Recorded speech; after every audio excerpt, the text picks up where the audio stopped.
Blue Öyster Cult. That's what we're talking about on this episode. Episode 16 of the Suffering Meatball Chronicles. Johnny and I are going to discuss a Blue Öyster Cult show at Jax in 1996. Love me some BOC. All right. So, yes, welcome to the podcast. Like I mentioned, episode 16, I can't believe we've done so many. And now we've got these new kind of little short snippets that we're calling What Else Am I Listening To, as Johnny referred to it as the other day. But it's actually, what are you listening to? So we're going to play on those words. We each talk about what we're listening to at the time we're listening to it, right? Everybody changes moods and goes different directions each day with music. So we created this to kind of give you some ideas of what we're listening to on the daily or the weekly. So give it a listen. It's pretty cool. All right. Again, this episode, Blue Öyster Cult, October 4th, 1996 at Jax Nightclub in Springfield, which was infamous, which was pretty infamous back in the day. A lot of shows were seen at Jax. It was a converted movie theater. It had two bars on each side of a kind of where like the dance floor-ish area was. And then they had, it was seating around that area that was kind of elevated where the front of house position was. And then you'd walk through a couple pairs of open doors or double doors. You'd walk through a couple double doors and you'd go back into the actual nightclub where there was seating and you could order pretzels and drink from the bar and hang out with your friends before the show or whatever, during the show, whatever you wanted to do. It was a little bit quieter in there, but you could still hear the music in the background. Oh, definitely. And they would stay open till 2 after a show. The noise ordinance in Virginia is 11 p.m. So they would have to stop playing at 11 p.m., but the bar would stay open. And a lot of bands would come out and talk to the fans and sign stuff. There was a small alleyway in the back that you could pull a bus or a truck with a trailer behind it. Those guys would be hanging out in the alleyway. They did have a green room, I guess. I never really got to go back in the green room. Did you ever go back in the green room? Or was it just a dressing room back there? I can't remember. I think it was just a dressing room, a couple small dressing rooms back there. Yeah. Some storage. So. Yeah. I was on stage once when I helped a friend of mine's band play that place back in the early 2000s. But I do remember going stage left down to where the monitors were. But there was doors. I had no business being in a dressing room. We hung out in the alleyway or out front. It was just a small little local band. It was pretty cool that I was touring with. All right. So Blue Öyster Cult. BOC. BOC. The boys from Long Island. That's right. Long Island. Stony Brook, you. That's right.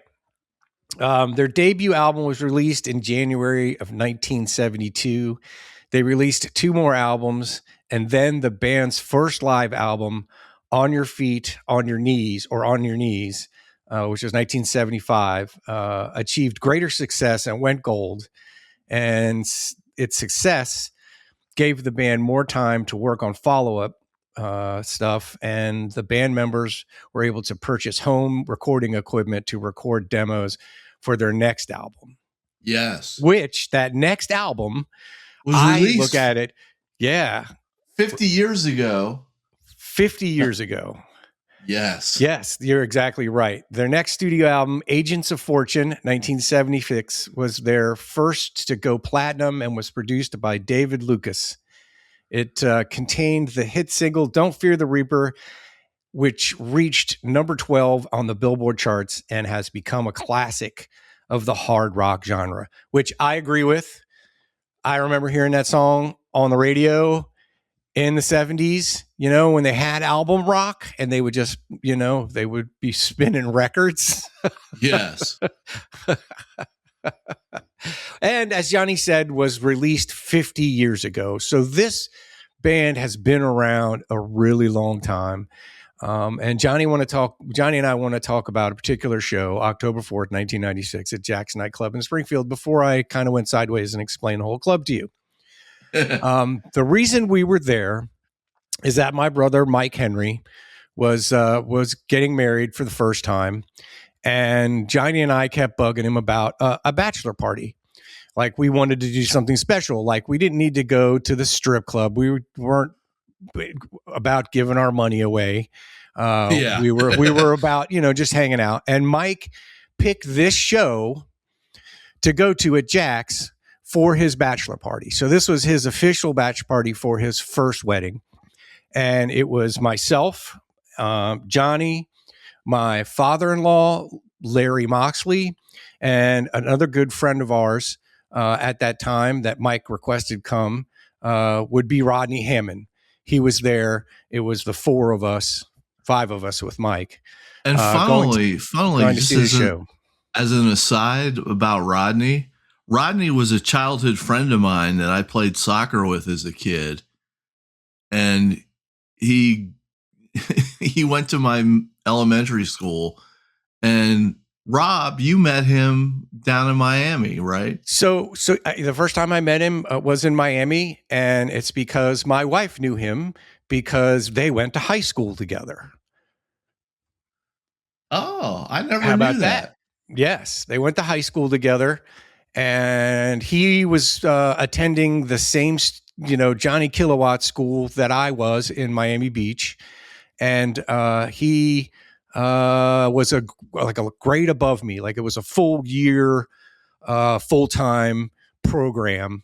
And he was in the graduating class before me, but we all hang out at the same place. We're all, want to be rock producers or musicians or lighting techs or whatever. We all went to this school, and there's Rodney. And my wife introduced me to Rodney. And I spent a good bit of time down there in Miami hanging out with that guy. It was a lot of fun. It was a whole lot of fun. But anyway, that's another story for another time. Those were the 5 people were at this show. I don't remember. I remember being in the parking lot afterwards. I remember everybody getting ready. I think we all went in Larry's red Chevy van. I think he drove. No, Rodney drove because he also drove because he lived in Springfield at the time. And we met up at the club, and we went in, and I couldn't find out who opened that day. I don't know. Did you find out? Could you see anything? Normally there were opening probably bands. A bunch of local bands is how they usually did it. Yes, it probably was a local band or two. And at that point, Blue Öyster Cult's popularity was a true cult following. You can say that verbatim if you like. True cult following. Yeah, I'd say it had waned by the mid 90s. They weren't playing the big arenas anymore. They were playing the clubs. Right. So their heyday was late 70s, early 80s into the mid 80s. Yeah. And they continue to put out good music to this day. But we can talk about that later. And this show, I remember standing on the floor and watching these guys. Johnny, you got the set list? We want to go over this set list because it's something that happened a long time ago, and we were able to find it. So we're going to share it with you folks. All right. They opened up with Stairway to the Stars from the first album, which is a great track to open up with.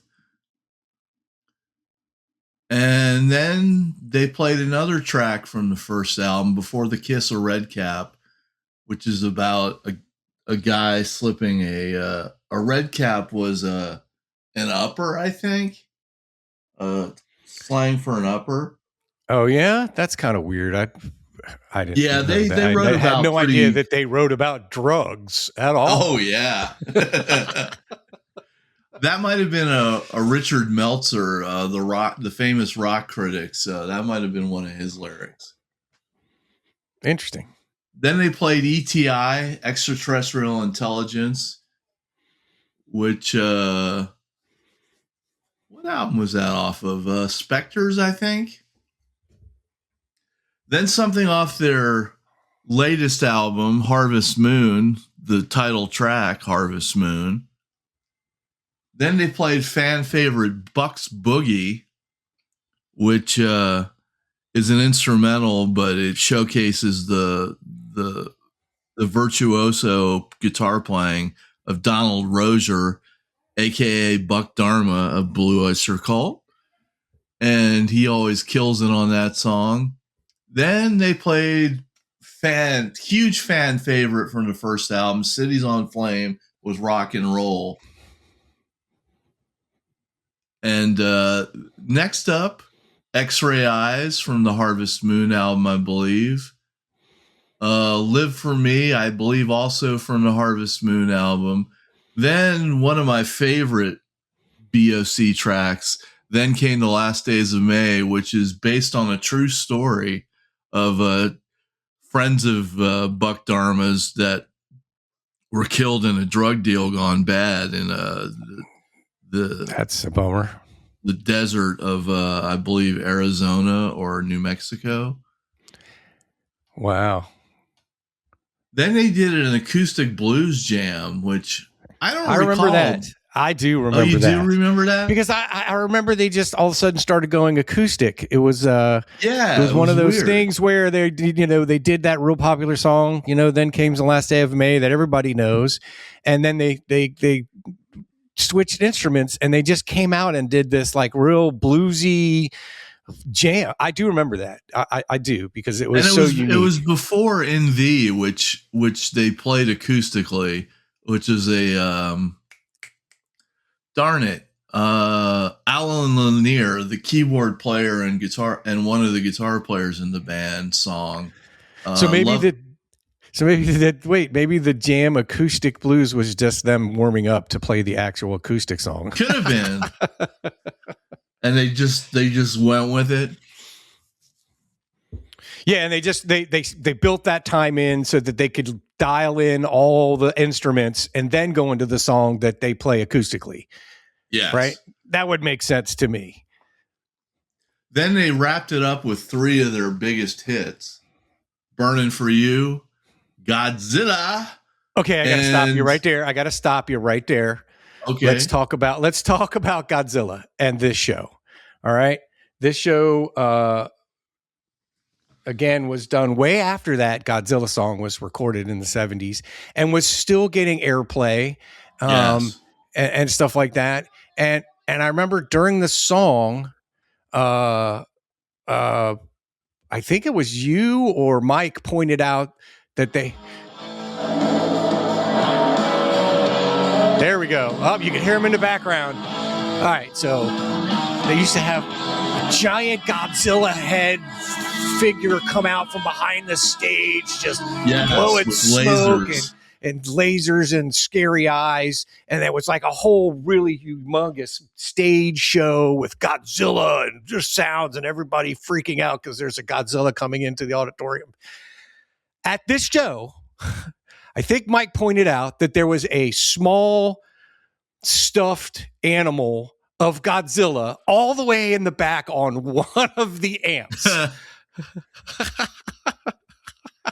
So they went from this gigantic stage show in the 70s to 96, giving homage to Godzilla, having a stuffed Godzilla animal all the way in the back on one of the amps. And they never really acknowledged it. They never acknowledged it. They didn't point to it. They didn't do anything. It was just there through the whole set.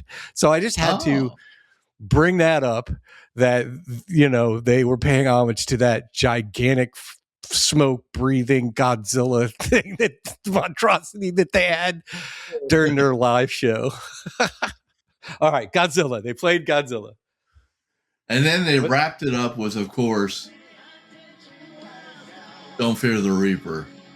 Right. Don't Fear the Reaper, which was a huge radio hit and is still played on still oldie stations and TV now. Shows. Yeah. Right. Don't Fear the Reaper. You can hear it on your local oldie station. Yes.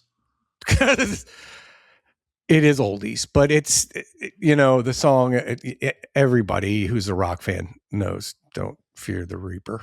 100.3 for us is our oldest station. Yeah, but they may play that song every once in a while. They throw in an oldie song probably once or twice an hour. For the longest time when I was a kid and I heard this song on the radio, I thought it was Don't Fear the Reefer. Yeah, I'm like, it was an anti-drug song. 12, 13-year-olds. Yeah, and Don't Fear the Reefer is what I thought it was. Until I looked at the liner notes as I got older and started collecting their music, I still have a CD of Cultosaurus Erexus because I really, really dig that song Monsters. Yes. Super progressive for the time, but maybe they did play it live. It was a pretty intricate song. It had horns in it, and they didn't travel with the horn guys. You know what I mean? So that was just done magic in the studio. All right, there you go. Enough, well, hold on. Let me just wrap up the set list. That was the set list that Johnny just said here on the Suffering Meatball Chronicles, Blue Öyster Cult at Jax Nightclub, October 4th, 1996. Now you can go. Anyway, what I was going to say was that now I've forgotten what I was going to say. Oh my goodness. Being old, not for the young. That is hilarious. I totally spaced what I was going to say. It wasn't that important, folks. It wasn't. Well, that's why we have editing. We can edit out that, Johnny. That's why we have editing. I might just leave that in because you guys didn't see it, but the look on his face, he's in one space, I'm in another space, and we got cameras going, and the look on his face after I interrupted him, and then he tried to go back to what he was saying. Anyway, we were talking about that set list. I was talking about Cultosaurus Erexus and the song Monsters. I do have a cool fact that I want to bring up. Lay it on me, man. All right. Blue Öyster Cult was founded in 1967 as Soft White Underbelly, a name the group would occasionally use in the 70s and 80s to play small club gigs around the United States and the UK.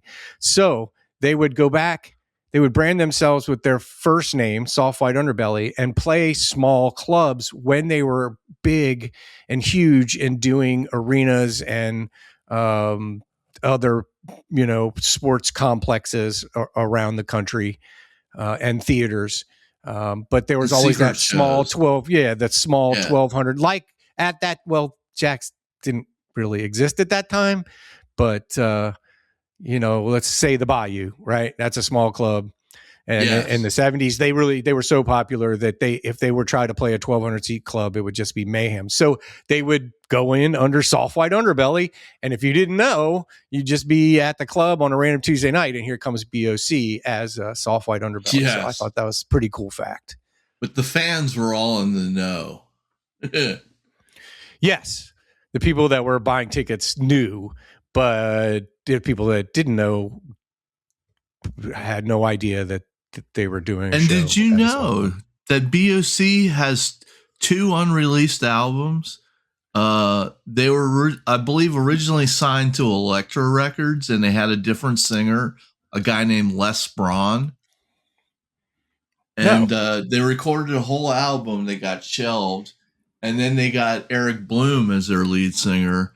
And they recorded another album, maybe this time for Columbia, which was their first label, and that too got shelved.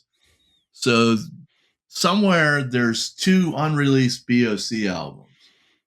Wow, probably in that mountain somewhere. What is that? In Colorado. In Colorado, it's probably there somewhere amongst the taped archives. As we speak.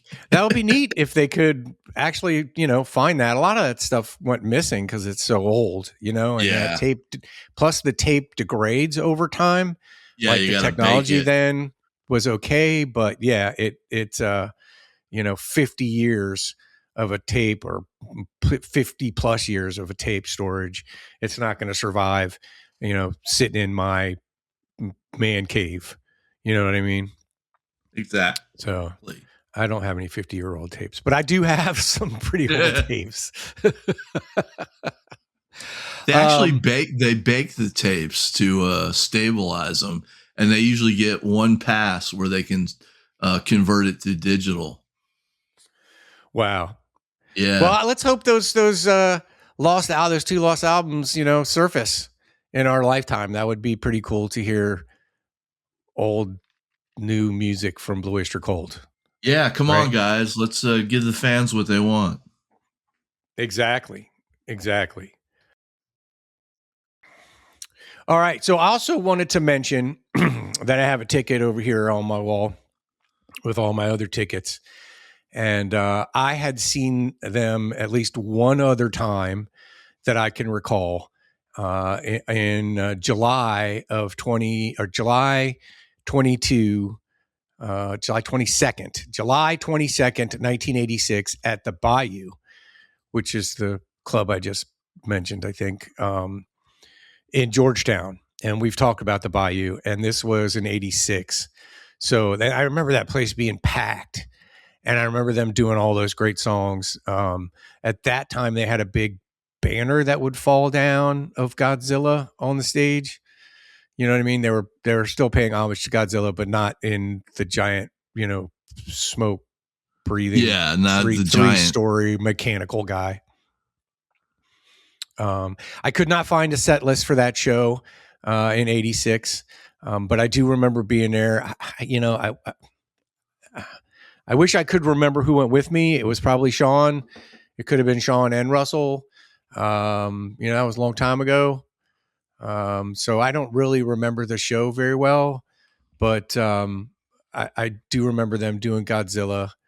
And of course, no set list was found. So I'd seen them one other time other than this 96 show. That was over 10 years later, before the Jax Nightclub show. So I just wanted to bring that up, that I had seen him a second time and was fortunate enough. There was so many changes in the band between those 10 years. I have no idea who was in the band other than the two guys that you had mentioned. Yeah, Eric Bloom and Buck Dharma are the two mainstays. Everybody else kind of cycled in and out. Yes. Cycled in and out. So we had this conversation yesterday when we were preparing for this show, and I remember at least one of those guys pulling up on a Harley in front of that place and parking right there Eric, by the door, the singer, and getting off his bike. And the people that were kind of out, you weren't allowed to smoke inside, so you had to smoke outside. But they let stamped your hand or whatever, you could get back in. And I remember we were walking up at the time, and the bike pulled in, and the guy got off.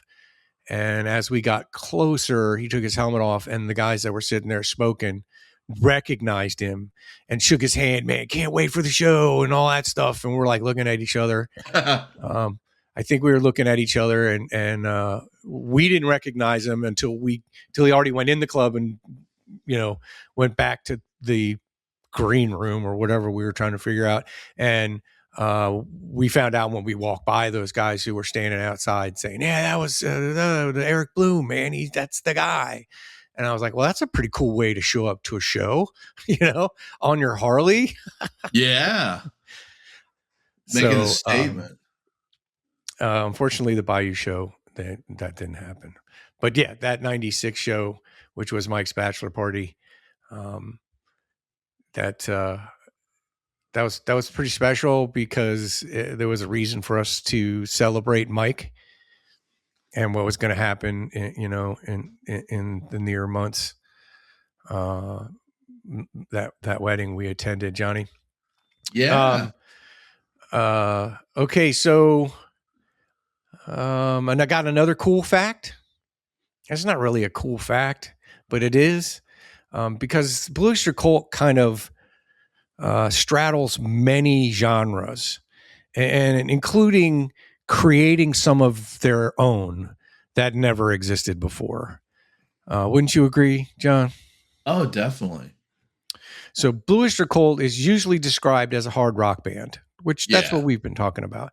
Their music also has been described as heavy metal, psychedelic rock, occult rock, acid rock, and progressive rock, which I don't know about the psychedelic part because I'm not a psychedelic dude. It's not, at times it's kind of jam bandy by the Haight-Ashbury scene in San Francisco pretty heavily, which has always seemed weird to me because you never really know by listening to their stuff. They are often described as the thinking man's heavy metal band.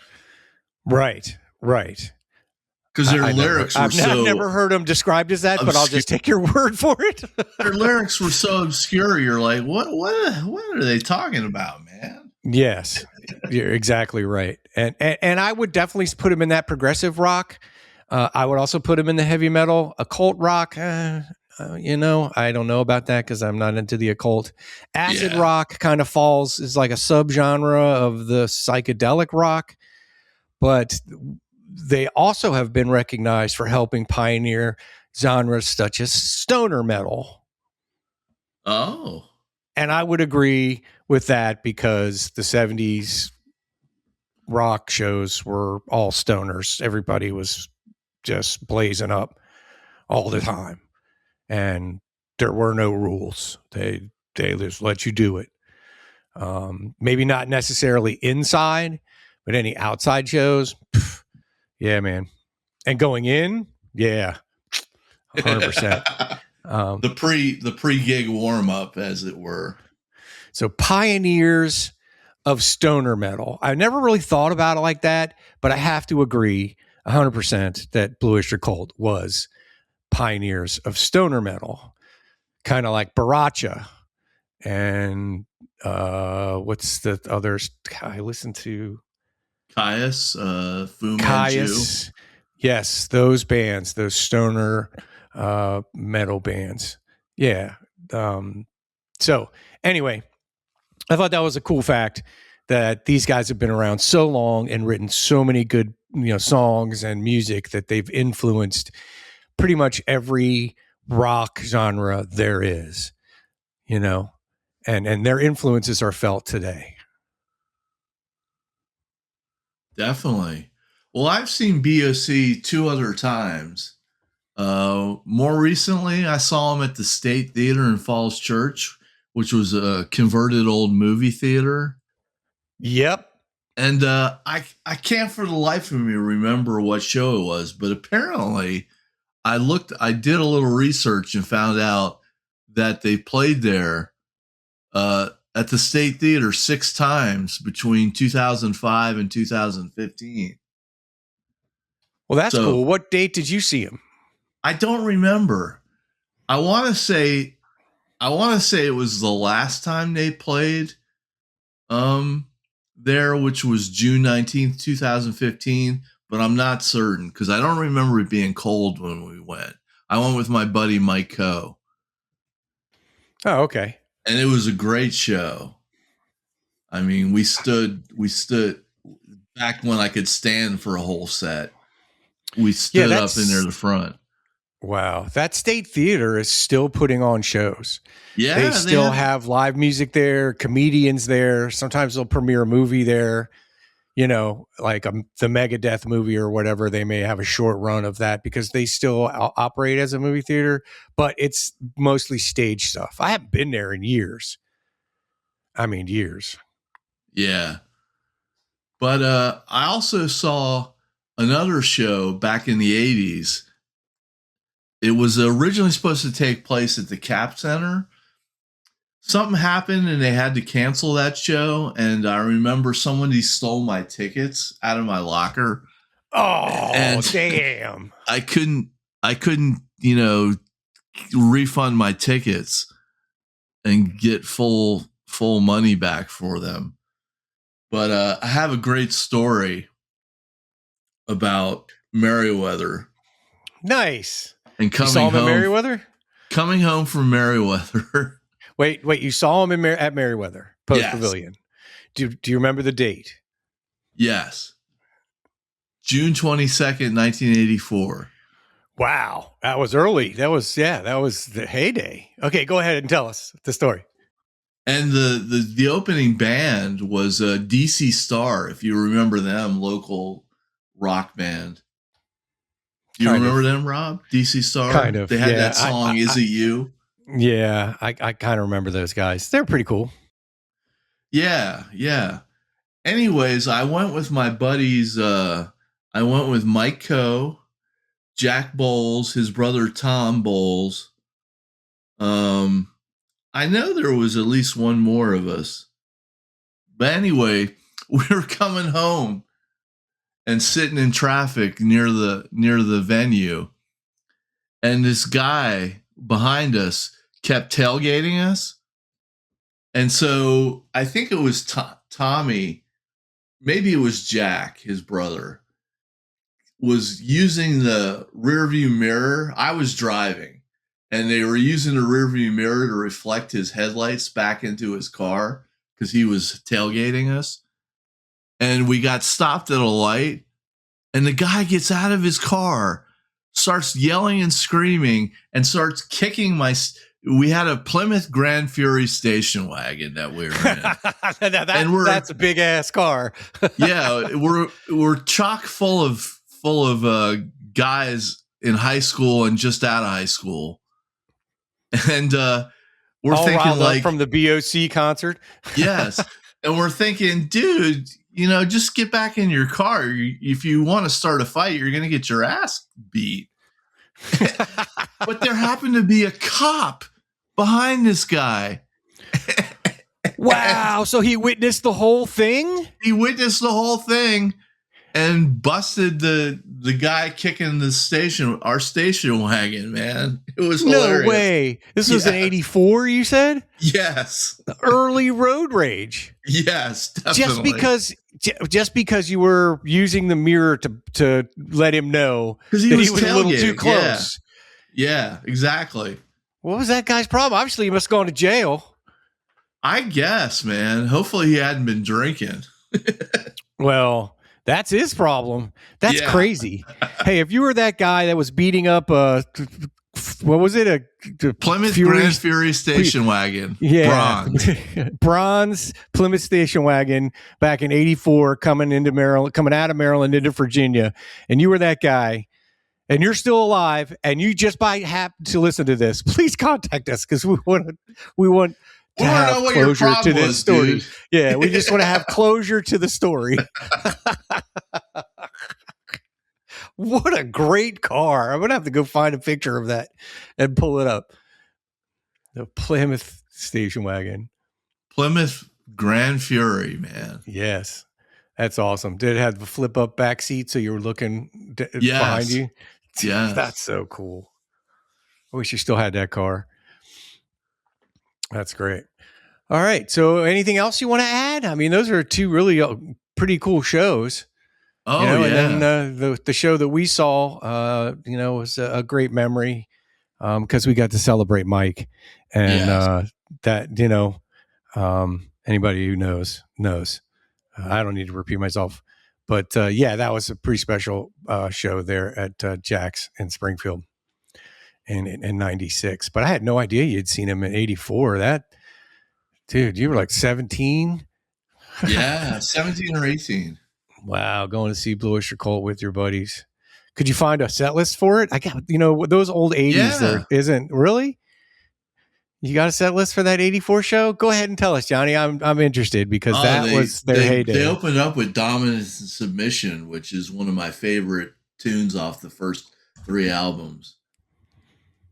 Awesome. Dominance, Submission, Radios Appear. Picked you up and put you in the backseat. Dominance, Submission. Next they played ETI, Extraterrestrial Intelligence. Then they played another favorite of mine, Hot Rails to Hell, which was the bass player Joe Bouchard's song, and that's a kick-ass rock song there. Then they played Born to Rock, which was kind of weird because I believe that's a Buck Dharma solo song from his one solo album that he released in the early 80s. And they played that. Then they played Cities on Flame with Rock and Roll, something from the first album. Then Burning for You from the Fire of Unknown Origin album. Then Take Me Away, which was from their Revolution by Night album that they were touring. Then they played Joan Crawford. which was also from Fire of Unknown Origin. Then they played Don't Fear the Reaper, Godzilla, and they ended their set with Born to Be Wild. The cool. Steppenwolf the free song back. Oh, Steppenwolf song, yes. And then they did two encores. They did Let Go, which was from Fire of Unknown Origin. I mean, no, sorry. Revolution by Night. And then they did a cover of The Doors' Roadhouse Blues to end the night. Wow. 2 great rock songs. Yes. What a show. And then you almost got beat up by some crazy man. Oh, he wouldn't have beat us up. There was like 5 of you guys. Yes. You knew better than to get out because he was going to get a severe beatdown. And then by the time you did get out, the cop was right there. That is amazing. Oops. What a cool story. Well, because I'm going to jail. Somebody's got some explaining to do. Well, I just want you to know that this by far is my favorite. It's my favorite Blue Öyster. 1980. Okay, turning it down so I don't get the. That's when I first became aware of BOC, when Cultosaurus erectus was released. I remember the live album. The street. Yeah, I remember the live album being in my sister's collection and hearing all my friends all listen to it and it being on the radio. And Johnny, they're still touring and releasing stuff to this day. Yeah. They had 2 albums come out in the last couple of years. One was an album of outtakes and demos and stuff called Ghost Songs, I think. And before that, a couple years before that, The Symbol Remains, which was fresh new music with the current lineup, which the current lineup being Buck Dharma on lead guitar, Eric Bloom on vocals and guitar. Then they have the all-around badass Richie Castellano on keyboards, guitar, and he even gets to sing and play lead guitar at times. Then Danny Miranda on bass, and then Jules Radino on drums. That's cool. And they're still going out and playing clubs and big stages. They did like a 5-cent tour with Deep Purple in 2022. Yes, and that album was called Ghost Stories. Ghost Stories. Sorry, people. And it had reimage tracks of what they call lost gems from between 78 and 2016. Yes. And a studio version of MC5's Kick Out the Jams. Yes. Brothers and sisters. Brothers and sisters. And the Animals, We Got to Get Out of This Place. Out of this place. Yep. So they are still they're not touring, but they do live gigs, and they are remastering, reimaging some of their older stuff that hasn't been released. So that's really cool. Props to BOC to make the most of their catalog and their talents by doing stuff live. So it's pretty amazing. Still remain pretty relevant as well. Yes, anybody who's a rock fan knows who these guys are. Yes. All right. Well, cool. There's our Blue Öyster Cult memories.